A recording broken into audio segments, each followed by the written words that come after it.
Welcome to Sober Barkeep. I'm Brian Anderson, coming to you from Anderson's Guitar Bar here in lovely League City, Texas. Been waiting for this episode for quite a while. La Fivert, the Green Fairy Absinthe. So Absinthe is probably one of the most notorious, misunderstood, bad mouth. There's all kinds of legendary stories about Absinthe for really good reason. And when I saw Lyre's advertise this when I first started this whole Sober Barkeep thing, tried to get a hold of some, and they weren't making it at the time, and they finally have re-released it in the United States. They re-released it this past Tuesday. I've had it for about a week now, and I wanted to do an episode, and I thought Halloween would be great because it's kind of eerie, and because it's a legendary spirit. It's been around. It was created in the late 1700s. But it came to fame in the late 1800s. It was created in the late 1700s. Came to fame in the late 1800s, early 1900s is when its popularity just went through the roof with the whole Bohemian Paris crowd. Some of those famous people. I read you a list. These are people that were associated with absinthe, that were top-notch absinthe drinkers. These were the people that really kind of made it famous.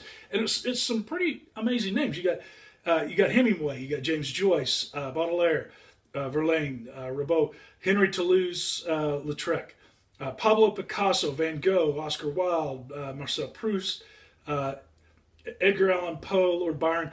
This was the drink of the late 1800s, in early 1900s. Now, that also happened to be the time when the whole temperance movement and prohibition movements were really hitting hard. And this also had a second strike against it in that it was made with wormwood. That helped give it some of the anise type flavoring to it, the licorice type flavoring to it. And Thujaune, which is a trace amount that you would find in the absinthe, is a chemical property that's in wormwood that was thought to be highly hallucinogenic. And so people that drank this, they had the bad reputation of being just going crazy. I mean, just literally going nuts. What in reality was happening was when they made absinthe back then, the lowest alcohol content that would be in a bottle of absinthe was 45%, so 90 proof. Typically, it was up in the 68 to 75% range, so 150 proof alcohol. That's dang near Everclear. And people were drinking this, and they were drinking it pretty heavily, and they were just getting stoned off their rears. And so it really didn't have a whole heck of a lot to do, and scientifically they've proven that over the last decade or so. The Thujaune really does not have the hallucinogenic properties that they originally thought. But it had a mystique about it.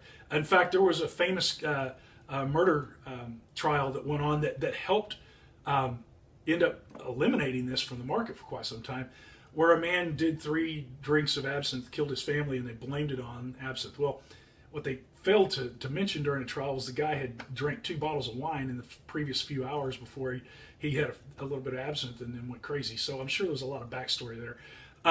What happened though was with the temperance movement, the thought process that this was just a crazy,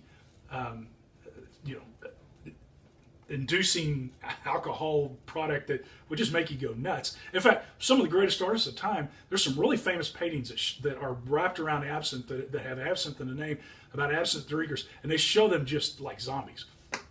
And so by 1915, this was completely banned in the United States, and most of Europe where it was famous at, where it was drank very heavily. So it went from the drink, the hottest thing to have on the market, to gone.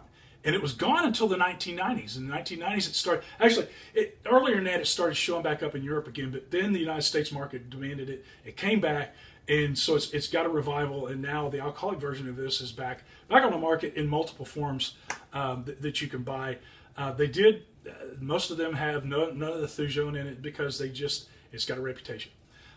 So I was really excited to see this, but I was also a little bit hesitant because I wasn't sure how this was going to turn out, given the fact that typically absinthe has a very, very high alcohol content to it, and so I want, and it's not just a licorice liqueur. In fact, it's not a liqueur at all. It has no added sugar to it. It's truly a spirit in its true form, and so that would add the complexity to it too. So I wasn't sure what I was going to be getting into here.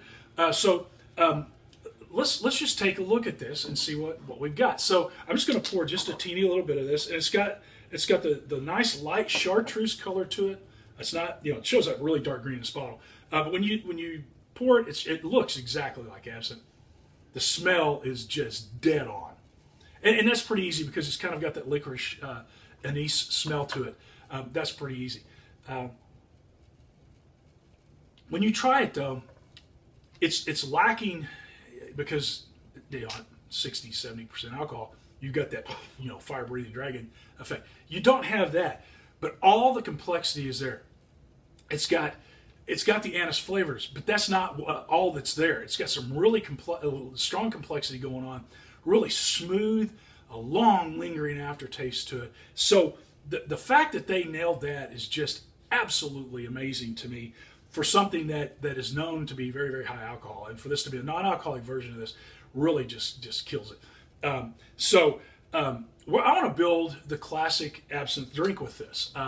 This is something that was made famous in New Orleans in the late 1800s. It's called the Sazerac, and the Sazerac is one of the early cocktails, one of the most famous cocktails, and if you look at cocktails like 5 you got to have to really understand cocktails, the Sazerac is right there on the list. For a long time you couldn't make it because there was no absinthe on the market. So it's becoming a more popular drink again now that it's back on. So let's get to that. And it's a fairly simple drink from a content standpoint, but there's a little bit to it. So first of all, we're going to set that aside. We're going to set the absinthe aside. The first thing you do is it requires a sugar cube, classically. And you know me, I typically use sugar water, simple syrup, but I'm going to do this one the original way because I have all the bitter New Orleans, which is like Peychaud's bitters. And Peychaud's is the classic bitter that you would use with this. So you'd use typically 3 dashes of bitter. So we're going to put 3 dashes of all the bitter New Orleans on here. Okay. Gonna let that be on there for just a second. We want to take the muddler and we want to get this muddled in here. So we want to crush this down, get this really incorporated well with this.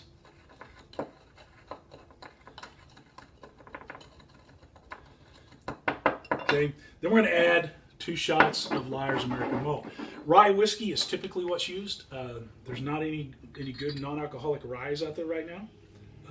And so bourbon is frequently substituted for rye, but rye is the classic whiskey that's used in the Sazerac. So make a little mess there. I'm going to stir that a little. Let's get the muddler out of here. And we want to add some ice to this to chill it down a little bit. So we're going to let that chill, stir it a little bit, and give it a chance for that sugar to continue to dissolve. And then one of the key aspects of a good Sazerac is an ice cold old-fashioned glass. Sazeracs are served straight up. No ice, no frills, just clean, neat in a glass. Now, the classic Sazerac, what you do is you put about a half a shot in a glass like this, in a standard old-fashioned. It's swirled around to get the essence of the absinthe on the inside of the glass. And it's typically then dumped. Very high alcohol. You want the flavor of it. What I found, and there's a couple of people that have posted this already, with this particular drink, because there is no alcohol in it, it's not quite as intense as it would be with the high alcohol content. I'm leaving a half shot in there. Okay, so now we're going to stir this, make sure it's good and incorporated well. And again, as I mentioned, this is served neat, so we're going to strain this right into our super cold, super chilled, old-fashioned glass. And folks, there you have the Sazerac. I've been looking forward to this for quite some time. And it's just dead on. It's got, when you combine this whiskey and you combine the absinthe together, along with all the bitter New Orleans, it creates a drink that's dead on. Absolutely dead on. This is a 5. This is a 5. and I was hoping that it would be anything. I really wasn't sure what to expect because of the high alcohol content of a typical absinthe. This is absolutely dead on. It's a 5. This drink is a 7. Just absolutely fantastic. Combine these together with what this bitter does, and you feel like you're drinking a regular Sazerac. I love it. You need to get this stuff. You need to try this. The Sober Barkeep. Live well and drink smart.